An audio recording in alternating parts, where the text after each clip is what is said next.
Well, let's start. Can you see? Today we discuss the solution of the wave equation. Of the wave equation.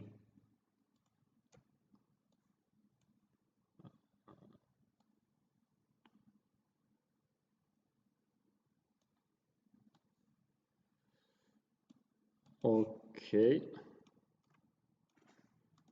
Well, now in the previous lectures we have seen various different forms of wave equation, and now we will see how to solve them. First of all, we will decide which wave equation to solve, and then under what conditions. So which wave equation to solve and under which conditions, under what conditions, or doesn't matter. First of all, we should decide these two questions. Okay, first we will solve for the electric field intensity E and magnetic field intensity H in lossless media and in the absence of sources. It means the losses are zero and there is no source charges, and there is no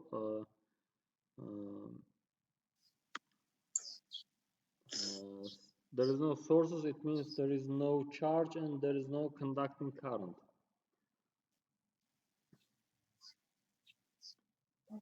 Okay, the starting point of solving the equation is we have seen in the last lecture that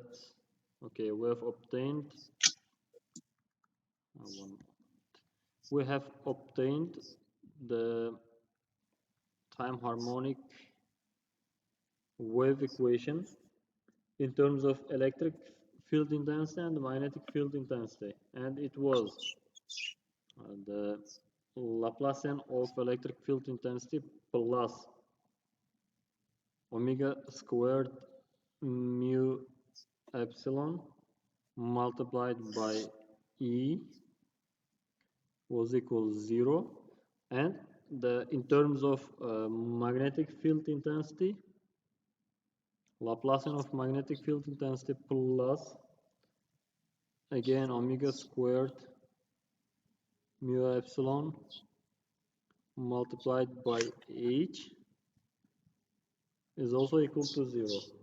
So the starting point is these two equations.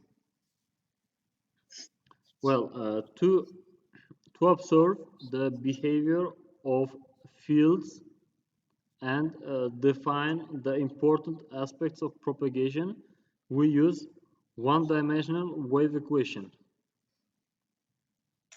Well,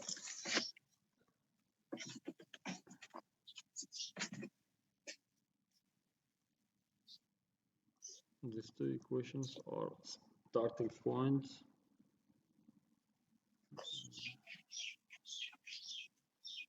So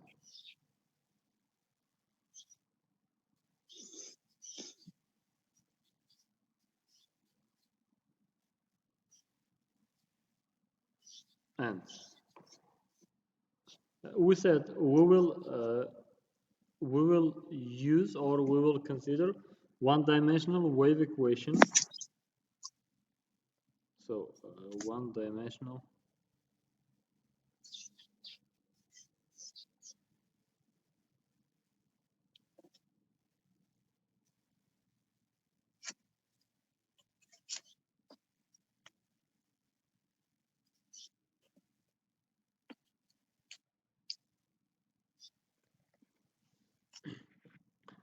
And it what does it mean? It means that mag electric field intensity or magnetic field intensity has a has a single component in space. Has a single component. Well, single.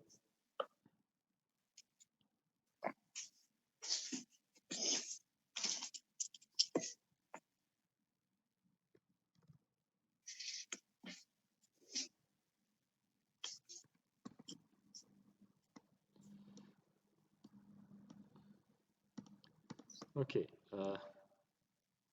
So uh,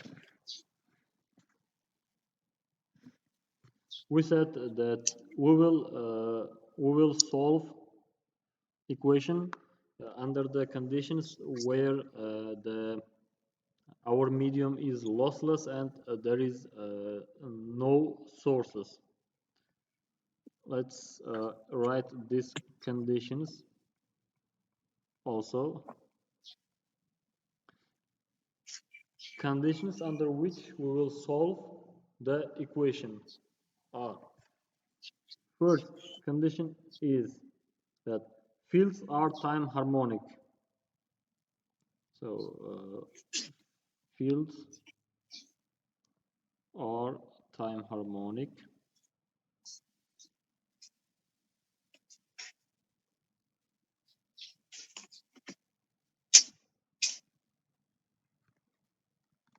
Second, uh, we will assume that electric field intensity is directed in x direction but varies in the z direction. Okay.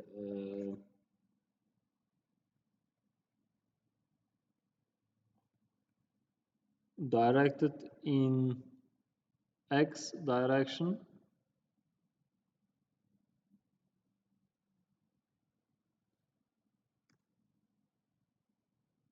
but varies so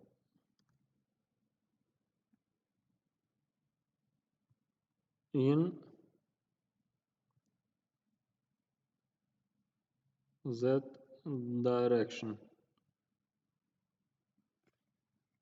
Uh, it means that the field electric field is perpendicular to the direction of propagation.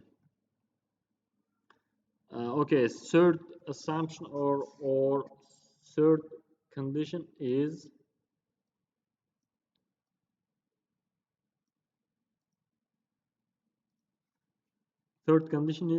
the medium in which wave propagates is lossless. Okay.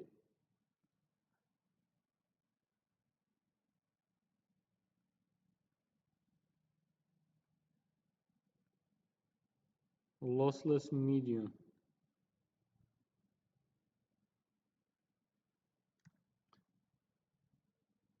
Which means sigma is zero in our wave equation. And the last condition that we take into account that the wave equation is source free.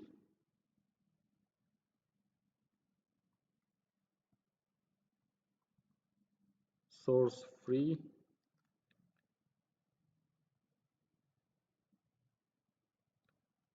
wave equation.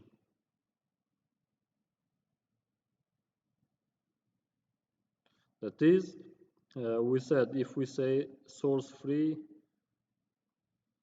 source current density is zero and charge density is also will be considered as zero.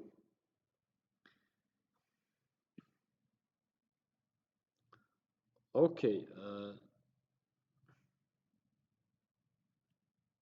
so let's start with the solution of equation for uniform plane waves.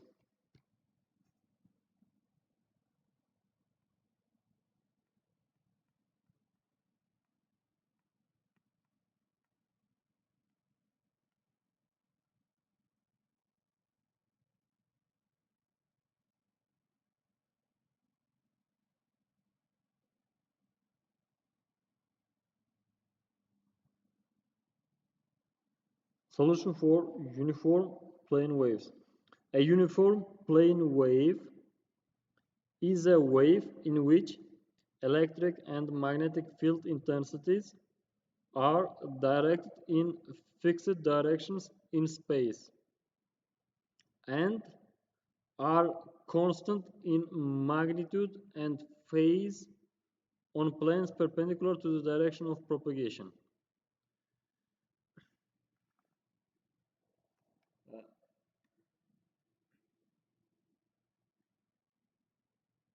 Okay, clearly uh, for a field, for an electric field or magnetic field, doesn't matter, to be constant in amplitude and phase on infinite planes, the source must be also infinite in extent.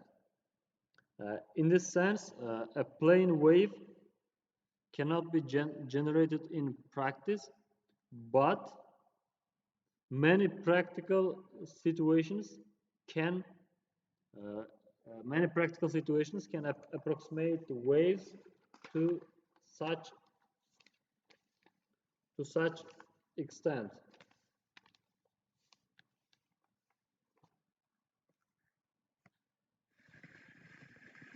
Okay,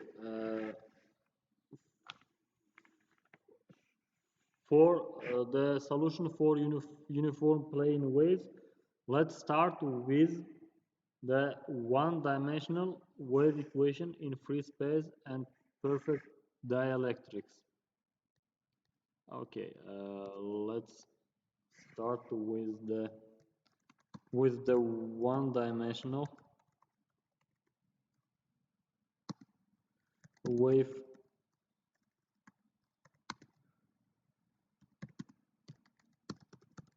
in free space and perfect dielectrics.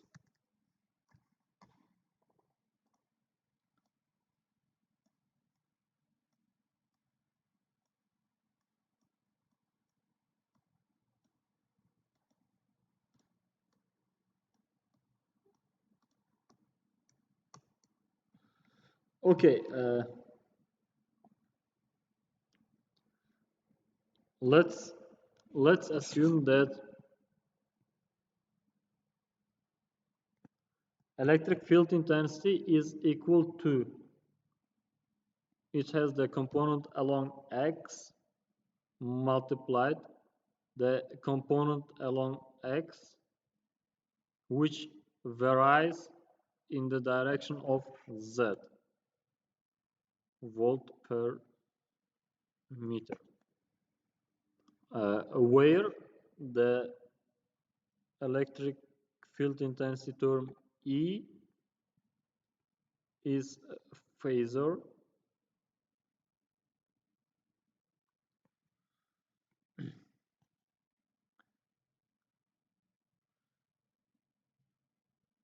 Okay, and from from the assumption that our electric field is equal to this, we may write that components along y and components along z in our case is 0, and the derivative of any component, uh, okay, here star means any of them, derivative of any component along x and derivative of any component along y will be equal to 0. Okay, if you can see here we have component only along x, and our component depends on z, or in other words, our component varies along z. That's why the derivatives of any component along x and derivatives of any component along y will be 0. And of course, the components along y and z is 0 in our case. Okay, if we take these assumptions and apply it to our equation, to the in our case to the first equation, because first equation is written in terms of electric field. Okay, if we write this, if we apply these assumptions to our first equation, what we have? We have Laplacian of E, electric field intensity. Laplacian of E is, in this case, just the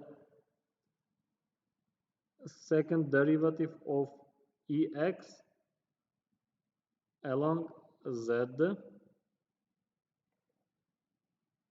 and plus we have plus omega squared plus mu omega squared multiplied mu multiplied epsilon multiplied electric field intensity. Okay, plus omega squared mu epsilon Ex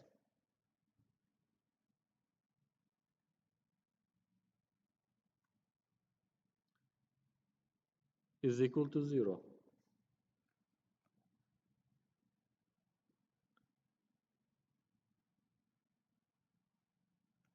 And since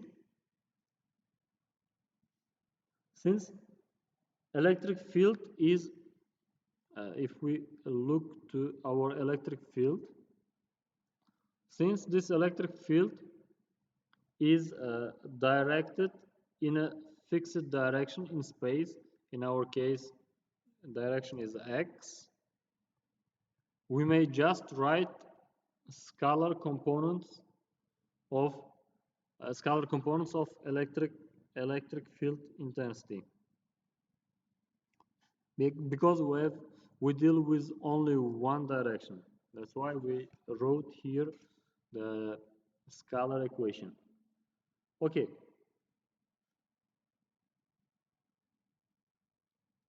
Let's denote by k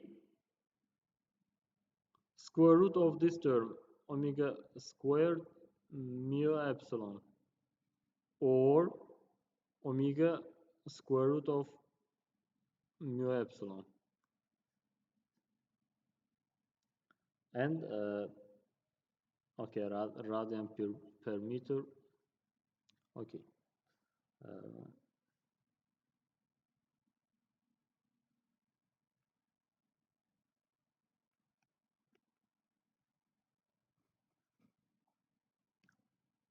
And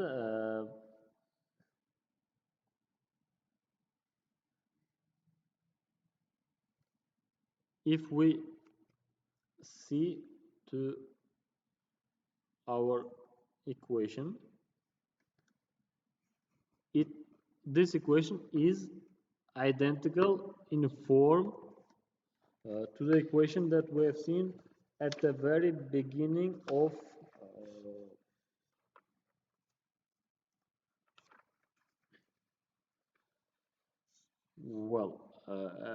at the very beginning of our of this topic, we have seen that wave equation was d squared y over dt squared is equal to v squared d squared y over dx squared. If we see to this equation is exactly identical to this equation in form,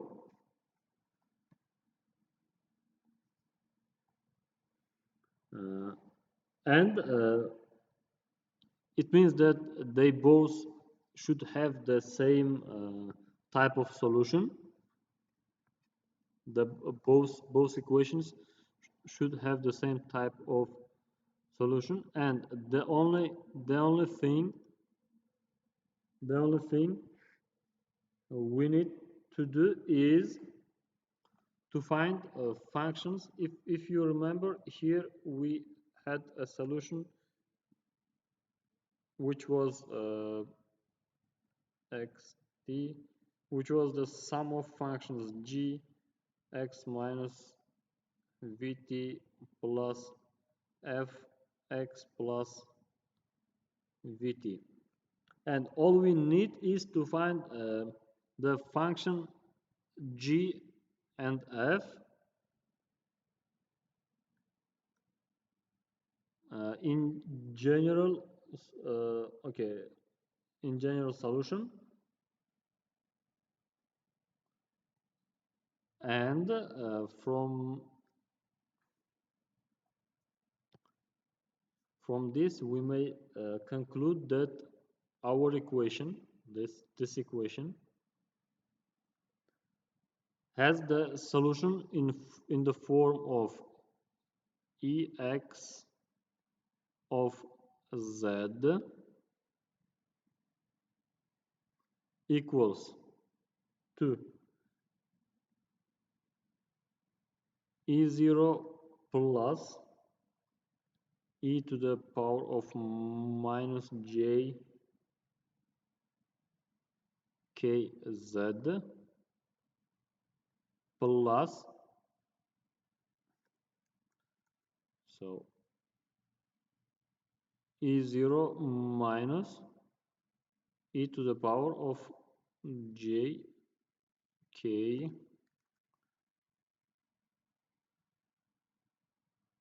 z,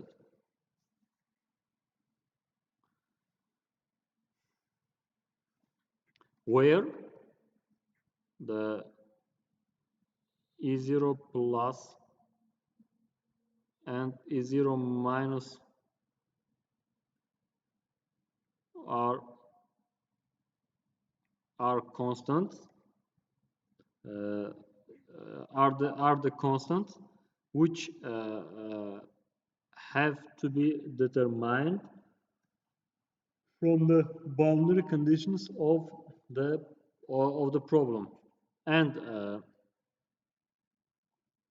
are constants, let's say, from which is determined from boundary conditions, and the notations plus and minus indicate that the first term, which is this,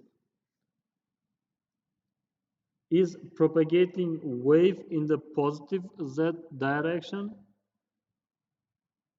and called a forward propagating wave, and the second propagating wave is in the negative z direction, called a backward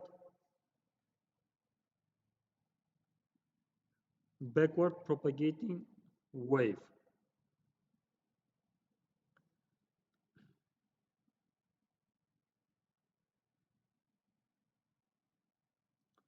So the amplitudes E0 plus and E0 minus are real and arbitrary. Okay.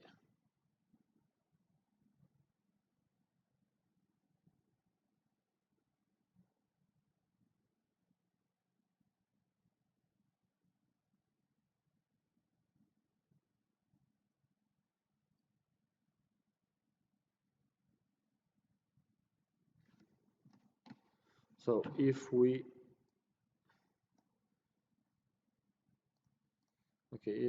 go further,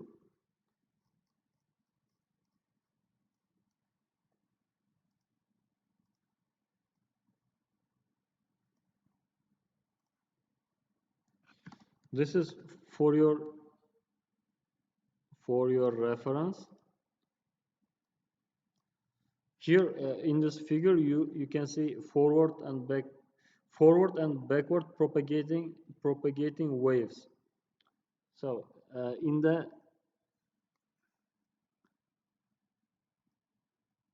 the case B, uh, if we look, this is the direction of Z,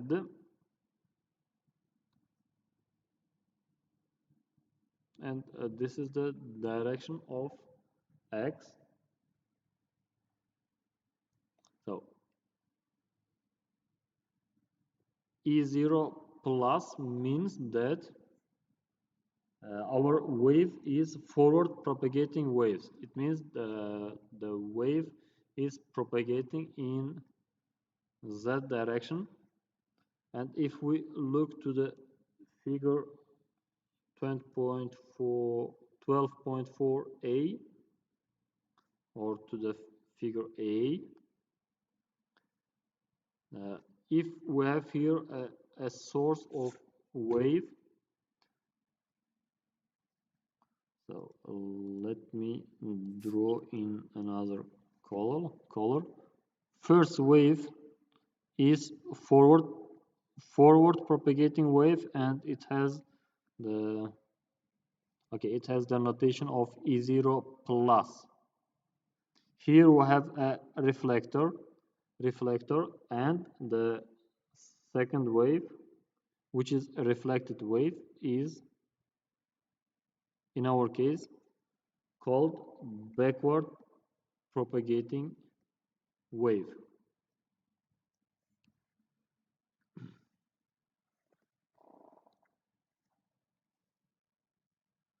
So solution the solution can be uh, verified.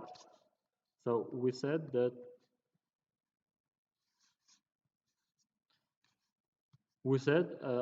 solution has the form.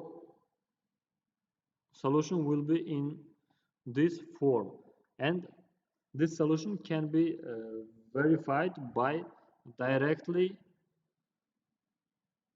using our uh, equation of wave, or wave equation.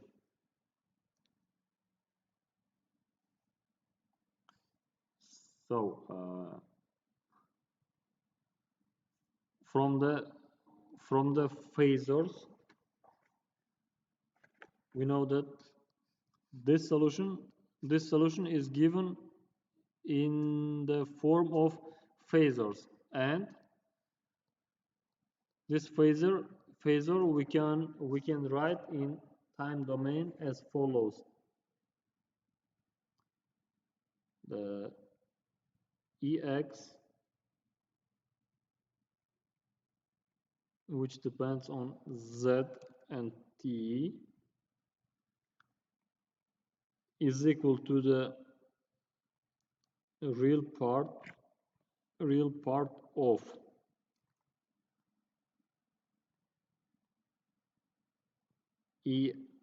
Ex Z multiplied e to the power of j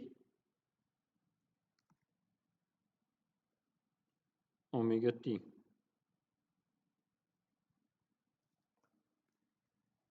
So, which is equal to, in our case, E0 plus cosine omega t minus kz plus phi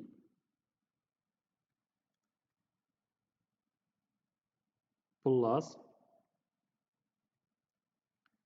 E0 minus cosine omega t plus kz plus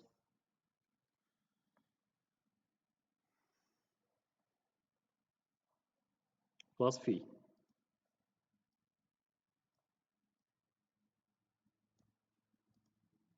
Okay.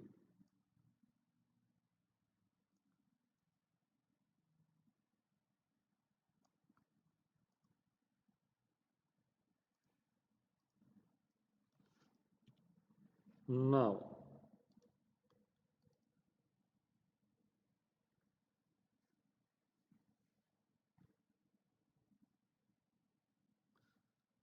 okay, from this figure, let's go back to this figure one more time, and from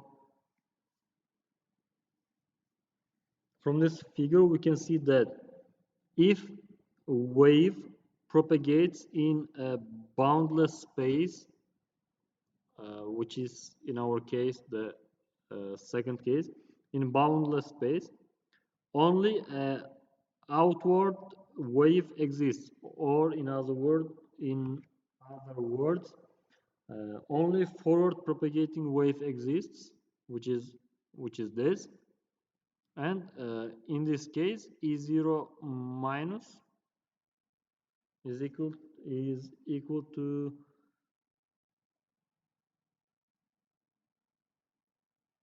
is equal to 0, and if the forward propagating wave is reflected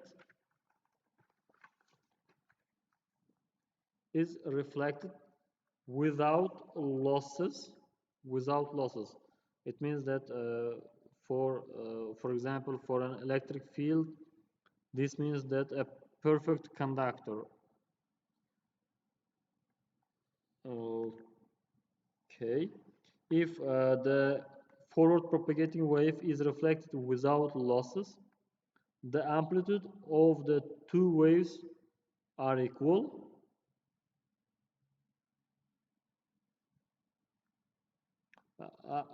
or will be equal. In our case, if we look to the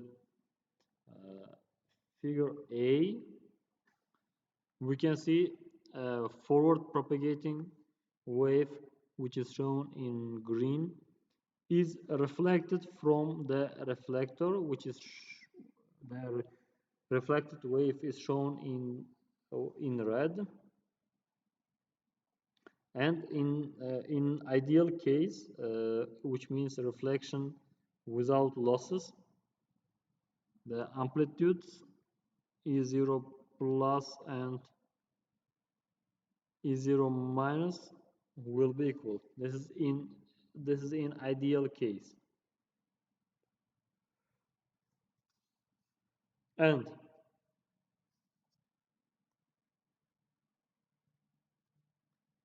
if we assume only forward propagating wave, which means in our case figure B, if we assume only forward propagating wave, the solution will become Ex of z will be equal to, we said E0 minus will be 0, so it will be E0 plus e to the power of minus j kz jk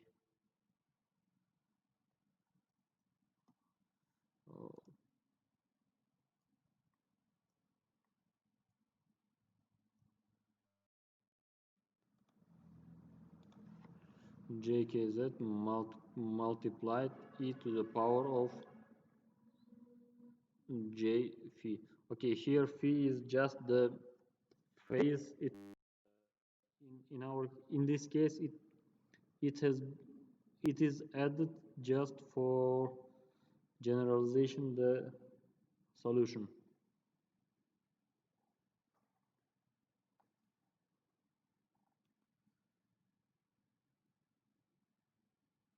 Okay, or if we write it in time domain, so let me delete this part. If we write our solution in time domain, ex zt will be equal to e0 plus multiplied by cosine omega t minus kz plus phi.